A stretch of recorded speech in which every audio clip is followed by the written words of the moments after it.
Bueno, soy Diego Ricalde, soy uno de los 4 socios de Estudio MMX. Me equivoqué, Estudio MMX. Tengo 41 años, soy casado, soy papá de 2 niñas, que absorben, digamos, buena parte de mi tiempo y de mi atención por ahora y espero por muchos años más. Bueno, pues soy parte de este estudio desde hace 10 años.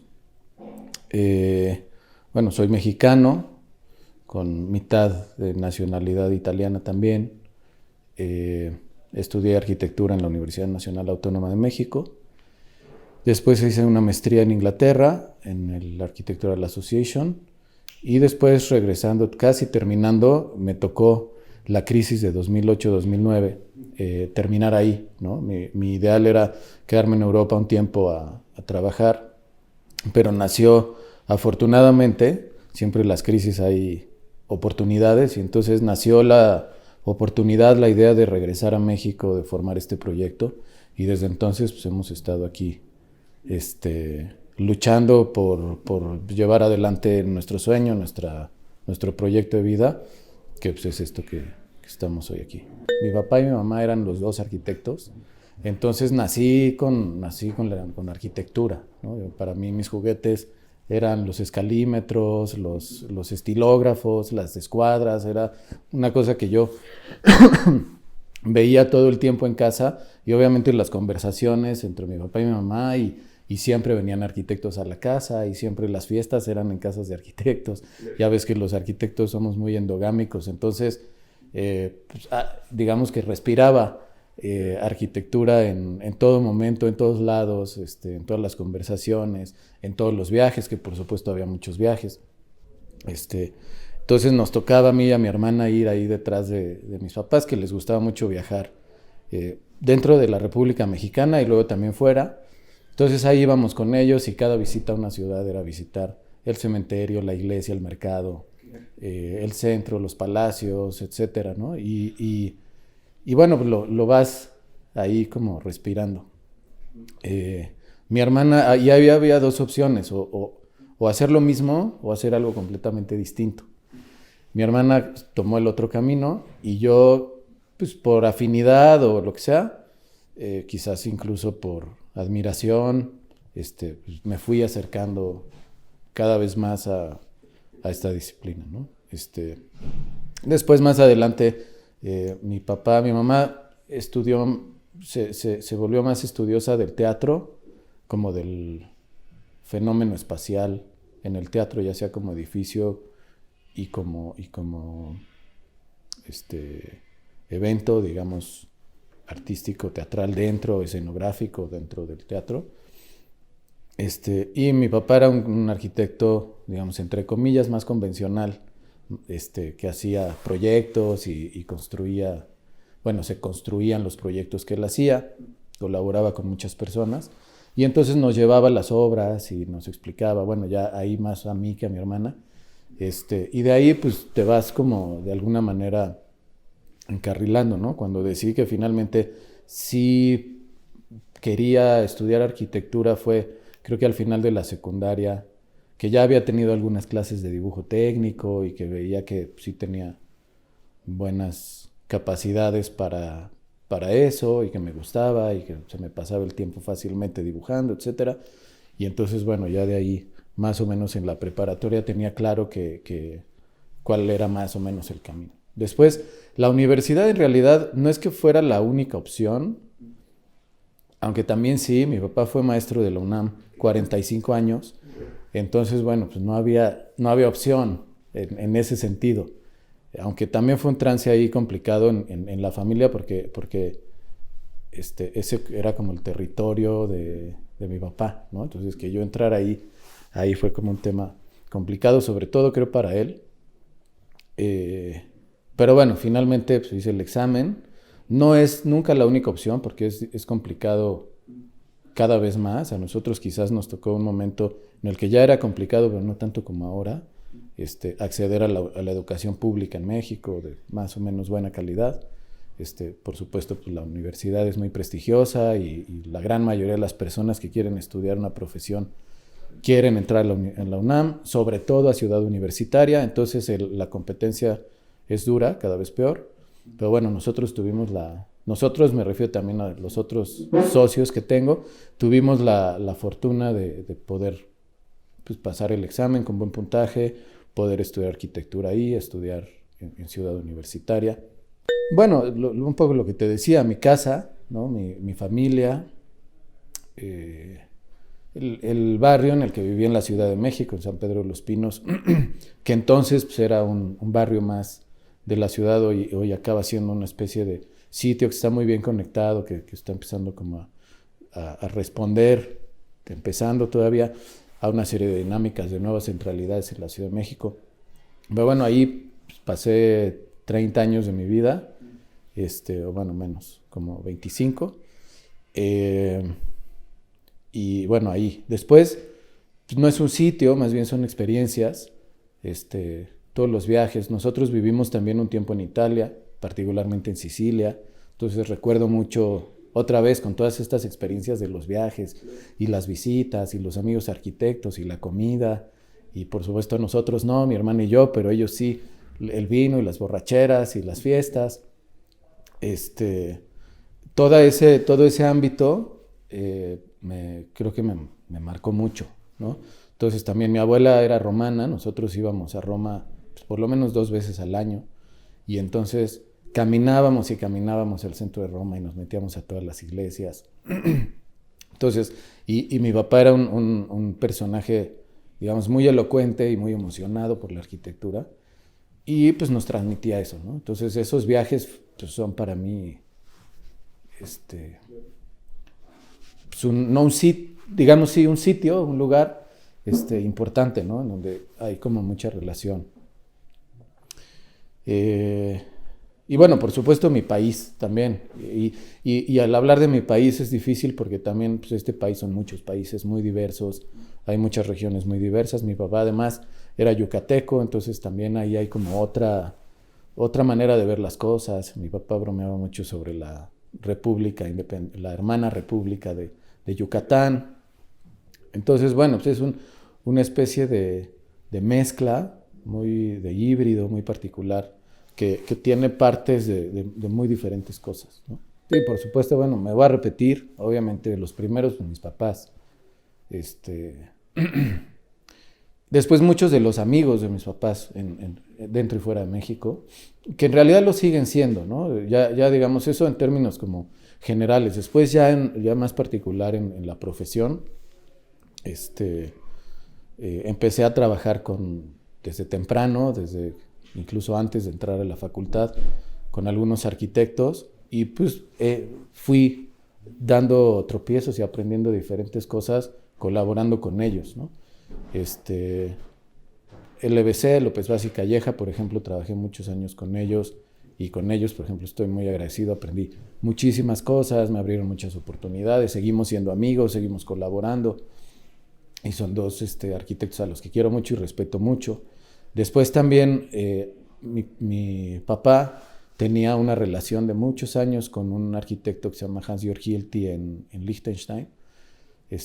Y él también muy al principio, cuando empecé a estudiar, etcétera, me invitaba a su casa, ¿no? En los veranos, en las vacaciones, yo medio iba a visitar a mi abuela y me daba una escapada un par de semanas a Liechtenstein y me platicaba de sus proyectos y me decía, oye, mira, ven, vamos a caminar por la montaña. Y de pronto me decía, mira, pues aquí hay un terreno y aquí voy a hacer un proyecto. ¿Qué tal si pues tú empiezas a echar unas rayas y a ver qué se te ocurre de ese proyecto? Etcétera, ¿no? Entonces él también, no solo en su oficina, sino también en la casa y también en los paseos, hablábamos de muchas cosas, hablábamos de economía, de política, de lengua, él habla muy bien español y vivió mucho tiempo en México. Entonces de él también aprendí mucho. Otra vez es un personaje con el que sigo estando en contacto. Seguimos más o menos. Cuando él viaja, cuando yo viajo, pues nos vemos, etcétera, ¿no? Después, pudiera decir también que Benjamín Romano medio me acogió regresando de hacer la maestría, me invitó, y es parte de la siguiente pregunta, me invitó a una clase que él tiene, que se llama la Cátedra Blanca, en la Universidad Iberoamericana. Él sabía que yo iba volviendo de la maestría y me habló. Él también, bueno, todos han sido muy amigos de mi papá y de mi mamá también. Entonces me habló y me dijo, oye, pues quiero reactivar el curso, me gustaría que tú dieras la clase conmigo, etcétera. Y le dije que sí, y eso pues, tiene 10 años, y en estos 10 años he estado ahí en la Universidad Iberoamericana con la cátedra. Hubo un tiempo en el que él se fue a Harvard a dar un curso, y bueno, tuvo otras cosas que hacer, sus proyectos, etcétera. Entonces fueron 3 años, de estos últimos 10 años, 3 años en los que él no participó en la cátedra, y decidimos aquí en la oficina tomar la cátedra como una extensión de los intereses de la oficina, ¿no? Entonces, Emanuel y yo, que ya habíamos dado previamente cursos de urbanismo en la Iberoamericana, armamos una especie de nuevo programa de la cátedra y lo aplicamos durante 3 años. Después, por motivos de familia, nacieron nuestros hijos, etcétera, y de horarios, etcétera. Emanuel pues, ya no pudo seguir porque no coincidían los horarios nuestros, de nuestras otras responsabilidades, y entonces coincidió con que Benjamín volvió a la Ibero, y entonces decidimos como fusionar otra vez los cursos, y ahora estamos otra vez enseñando juntos, ¿no? Y eso ha derivado en que podamos hacer proyectos juntos también. Ahora estamos asociados en algunos proyectos, él nos ha recomendado con desarrolladores que él conoce para que nosotros podamos hacer los proyectos. Entonces también ha sido una persona que a mí en particular, pero en general al estudio, nos ha apoyado mucho y nos respeta y nos admira, y por supuesto eso es recíproco, ¿no? Bueno, hoy en día tengo muchas ocupaciones fuera de la oficina por motivos familiares, de trámites y cosas. También mis hijas están chiquitas y requieren como mucho tiempo también. Entonces, bueno, buena parte de mi día a día es atender cosas que no necesariamente están relacionadas con la oficina, por ahora. Pero el tiempo en el que estoy en la oficina, pues prácticamente yo diría se divide en 3 partes. Una es atender los proyectos que me corresponden, ¿no? Aquí en la oficina, dependiendo de dónde viene el proyecto, dependiendo de la carga de trabajo que tiene cada uno de los socios, cuántos proyectos está atendiendo, etcétera, distribuimos los proyectos como a los equipos, y después pues a alguno de nosotros como cabezas, y luego nos reunimos entre todos a discutir, digamos, las generalidades y las estrategias principales de los proyectos, y ya luego de ahí va bajando la información hacia los equipos y hacia el proyecto finalmente, ¿no? Entonces, uno es atender esos proyectos. La otra, hemos estado atendiendo últimamente más y mejor, creo yo, la parte como de comunicación de la oficina, ya sea de publicaciones y de mostrar un poco más lo que hacemos. Estábamos cayendo en una especie de limbo en el que no publicábamos casi nada. La página es muy hermética, por así decirlo, a propósito, porque también pensamos que la página, si alguien está interesado realmente en nuestro estudio, como tú, pues levanta el teléfono, nos llama y nos dice, oye, me interesa verlos para una entrevista o para un proyecto o para lo que sea, y a nosotros nos gusta verle la cara a la gente, no verle la cara a la gente en el mal sentido, conocerlos, verlos cara a cara, y conocernos, y que vean el estudio y nuestro espacio de trabajo, y que puedan conocer nuestros proyectos.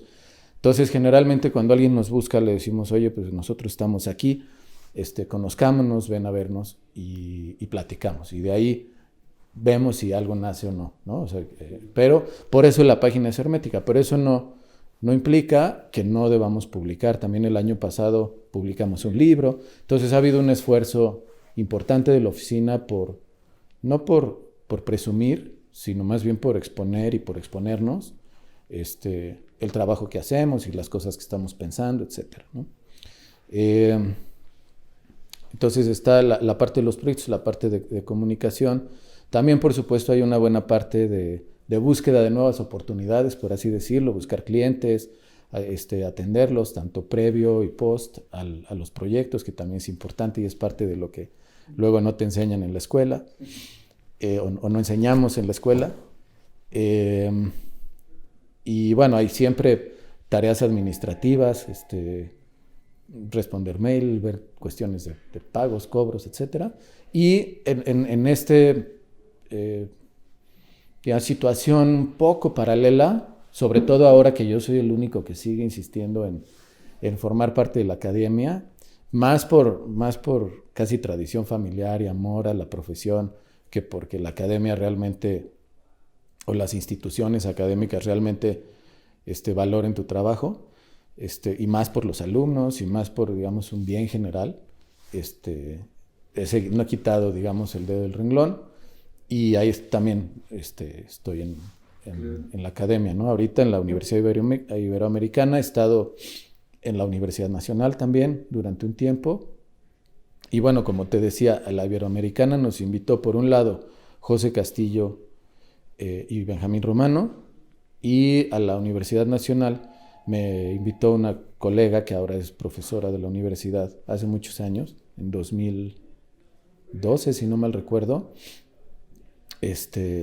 una compañera nuestra de banco de la universidad, que su carrera se ha ido desarrollando en la universidad, y en algún momento nos invitó, o me invitó en este caso, a integrarnos, y estuve un par de años en la universidad. Entonces es cierto que hay una especie como de nueva generación de arquitectos mexicanos. No sé qué vaya a pasar ahora con esta especie de inestabilidad que estamos atravesando, pero bueno, también estamos acostumbrados a las crisis y a digamos, salir adelante de ellas, pero sí hay un grupo de arquitectos de diferentes edades, pero que sí podrías armar una generación que están pensando las cosas de una manera diferente, que creemos más en la colaboración.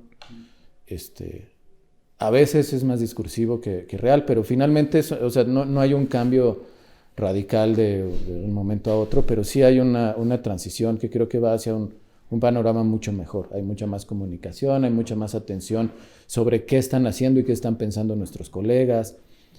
Nos encontramos siempre en los congresos, platicamos entre nosotros, estamos, te digo, muy atentos a los nuevos proyectos que publican, etcétera, y además hay una como contaminación cruzada. De pronto incluso hay algunos proyectos que empiezas a no poder entender si son de una oficina u otra, lo cual podría verse como algo negativo, pero creo que es muy positivo. O sea, quiere decir que hay, aunque sea indirectamente, una especie de comunicación y de colaboración o de pensamiento colectivo que está como en el aire, que eso creo que es muy bueno.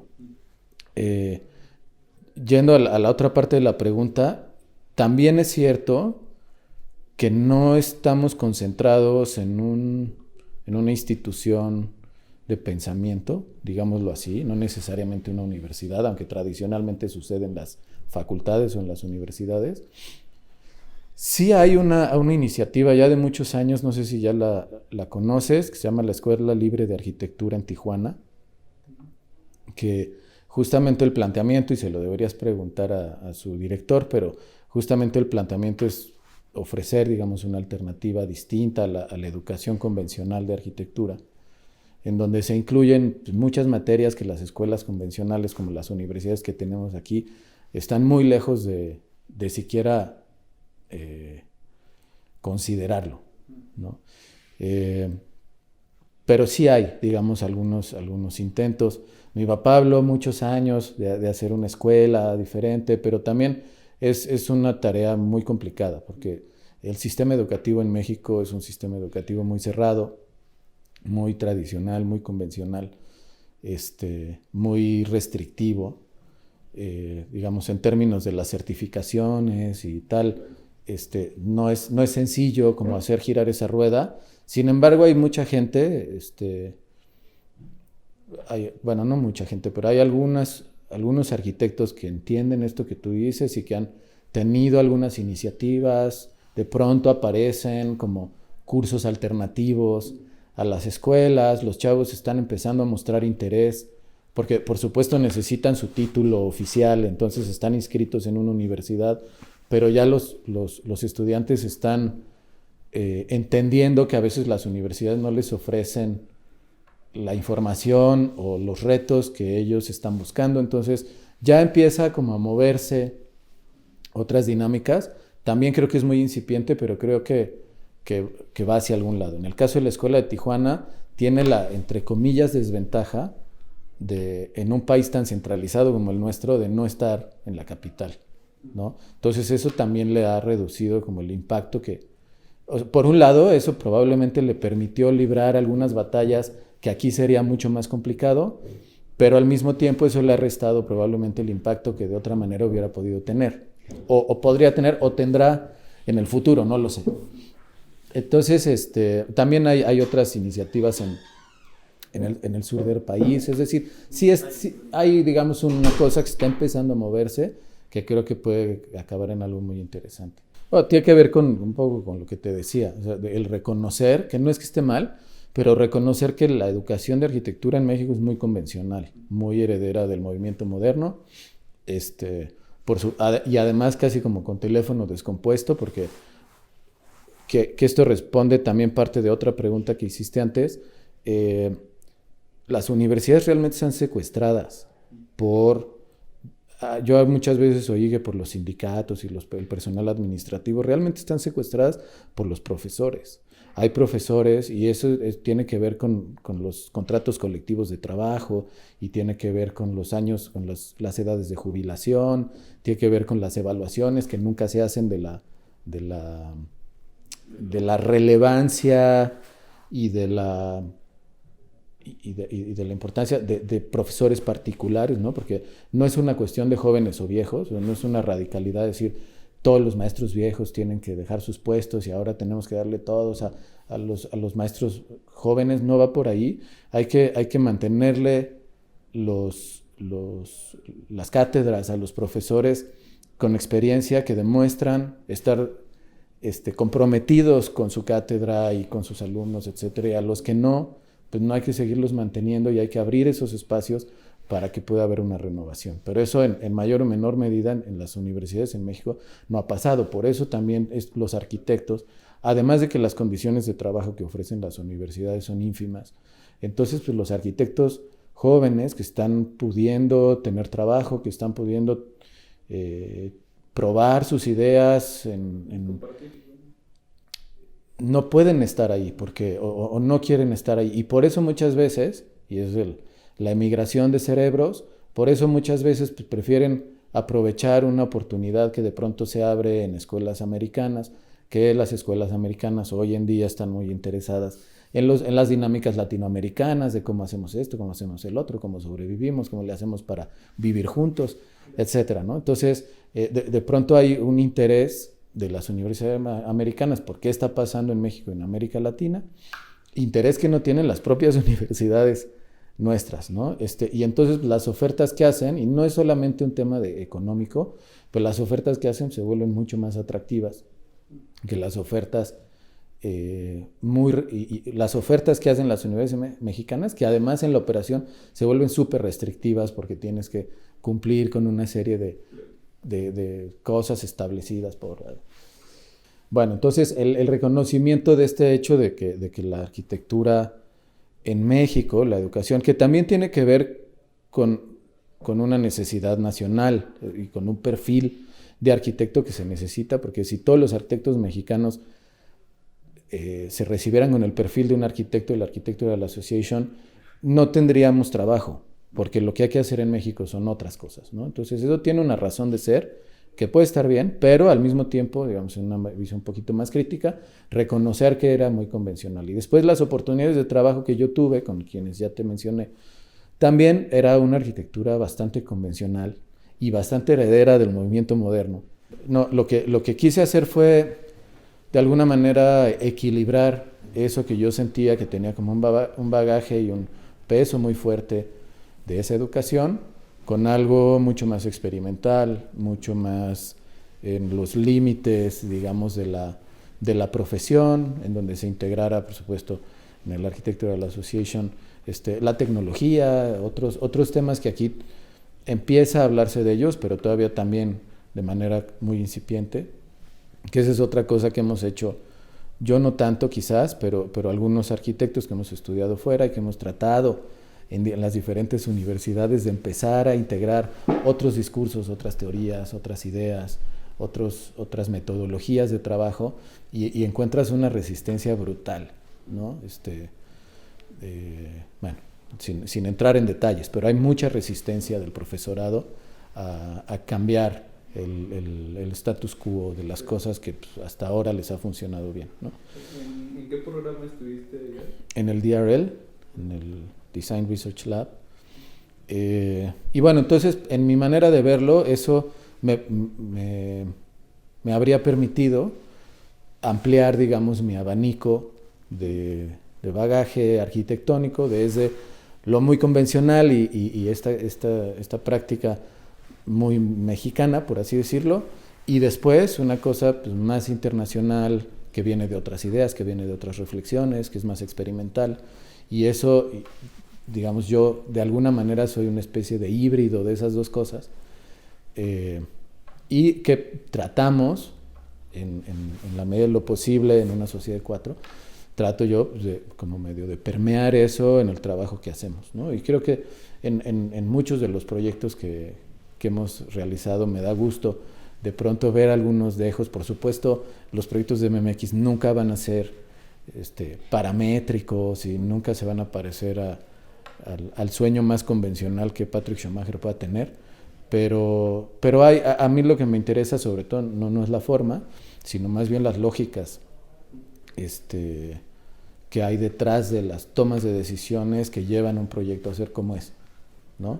Y eso digamos que creo que es una de las cosas que aprendí en el Architectural Association, que no hubiera aprendido aquí si hubiera seguido trabajando, ya sea para otros arquitectos o para clientes directamente, en un medio que otra vez es muy convencional y lo que te piden el mercado y lo que te piden los clientes suele ser bastante convencional.